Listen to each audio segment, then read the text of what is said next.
everyone, this is Mambo here, welcome back, and today we're going to be getting just a little bit naughty because I'm going to be showing you 5 different ways in which you can kill all of your friends using the trusty Nether portal.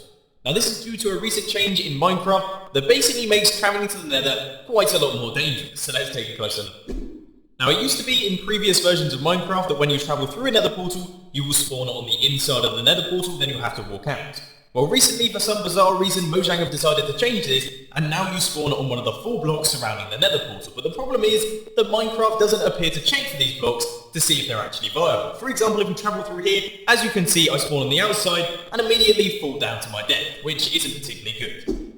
Of course, this doesn't strike me as intentional behaviour, and I'm sure it's going to be fixed at some point in the near future, but for now, I can't miss out on this sort of opportunity. You guys know that I love causing harm to all of my fellow Minecrafters, so I'm going to be showing you 5 simple ways in which you can use this mechanic to cause as much damage as possible. So let's begin. So this first one is relatively obvious. We're going to be using full damage to actually get ourselves a kill. So if you just walk through the Nether portal, as you can see, it does the regular thing, and then we'll pop out on the other side and immediately fall down to the hoppers. We will lose all of our items, they will all go into those hoppers and end up in the chest. So I guess one of the main positives of using this design is the fact that you get to keep all of the items for anyone that gets caught in the trap, which is good if that's your main goal.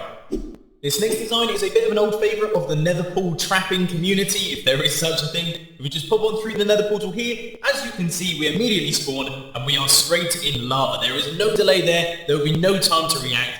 This is pretty much a surefire kill. Building this design was actually a little bit more tricky than I personally was expecting. What you need to do is surround the nether portal with blocks, and then in the gaps in front of the openings, you want to cover all of that up with lava. Now the reason that you need all of the blocks is because the player actually spawns on the outside of the lava and they're immediately knocked out of the lava by any damage taken, meaning that the player doesn't actually die, which isn't particularly good, is it? Moving on from lava and full damage and all that boring sort of stuff, now we're getting on to the real deal. If we just pop on through the nether portal, you can see we spawn and we are met with a familiar sight. Oh boy, we have been blown to smithereens, not much of us left there, and that is due to the huge quantity of TNT that I've just placed down in front of that nether portal. Brilliant stuff.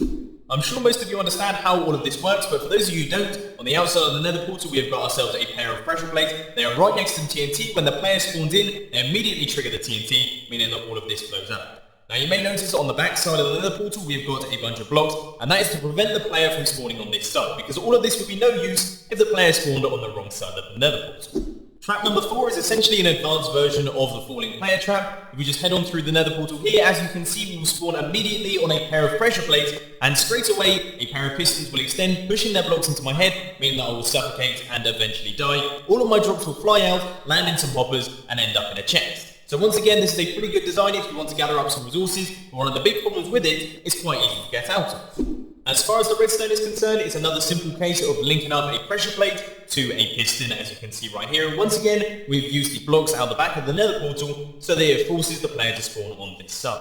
The final design for today's video is a little bit different from the others because it doesn't actually kill the player, but I would say it is arguably one of the most evil. When we pop through the nether portal, you can see we immediately spawn in a bunch of cobwebs. We have got a very long descent here, and sadly because I've forgotten my sword, I think I'm just going to have to sit this one out. Now of course, if you do want to build this one, you are going to require some silk touch shears, which are relatively expensive, but I would say it is well worth doing because as you can see, it's extremely effective. But unfortunately, ladies and gentlemen, that is all of the designs that I've got for you today. Of course, I do just want to mention that I really do hope this bug gets fixed because this could cause some serious chaos on multiplayer servers if this bug remains in the game. Anyway, ladies and gents, I hope you've enjoyed this video. If you did, please be sure to hit that like button, and if you really loved it, then make sure to subscribe. But thanks for watching, guys. This has been Mambo, and I'm out. I'll see you later.